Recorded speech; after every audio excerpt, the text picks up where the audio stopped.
আসসালামু আলাইকুম। এই ফটোটা দেখুন, এই ফলটার নাম হচ্ছে ব্ল্যাকবেরি ফল। ঠিক আছে, আপনারা ভিডিওটা দেখুন এবার। ঠিক আছে, গাছটা দেখুন, প্রথমে গাছটা দেখে নিন। গাছটার বেশি বয়স নয় যদিও বা, তো আমি ভিডিওটা করেছি। ঠিক আছে, তো ভিডিওটা খুব একটা ক্যামেরাটা আমার ক্লিয়ার নয়। ঠিক আছে, তো অনেক ফল ধরেছে, কত সুন্দর লাগছে দেখুন, ভিউটা দেখুন, অনেক সুন্দর লাগছে। ঠিক আছে, ব্ল্যাকবেরি ফলটা আমি ফটোটা এর আগে আমি দেখালাম। ঠিক আছে, আপনারা চাইলে বাড়িতে লাগাতে পারেন। ঠিক আছে, ফল খেতে পারেন ব্ল্যাকবেরি। ঠিক আছে, তো দেখুন অনেকটাই বড় ভিডিও হয়ে গেছে। তো আমার চ্যানেলে যারা যারা আসেন ভিডিও দেখবেন, কিভাবে লাগাবো না লাগাবো, কি কি দেওয়া হবে, এতে কি কি সার দেওয়া হয় না হয়, সব আমার চ্যানেলে পাওয়া যাবে। ঠিক আছে, আমায় কমেন্ট করে জানাবেন, অসুবিধা নেই।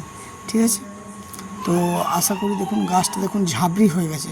ঠিক আছে, পাঁচিলের ওই পারে চলে গেছে গাছ। ঠিক আছে, দেখতেই পাচ্ছেন সামনে পাঁচিল আছে, পাঁচিলের ওই পারেও চলে গেছে গাছ। ঠিক আছে, অনেকটাই ঝাবড়ি হয়ে গেছে। ঠিক আছে, দেখুন এত সুন্দর কত ফল হয়েছে, বহুত ফল হয়েছে গাছটায়। ঠিক আছে, আশা করি গাছগুলোকে যত্ন করবেন। যারা গাছের ইয়েতে আছেন তাদেরকে বলে দিচ্ছি গাছগুলোতে যত্ন করবেন। ঠিক আছে, যত্ন করলে ফল আসবে নিশ্চয়ই। ঠিক আছে, তো আসসালামু আলাইকুম, খুদা হাফিজ।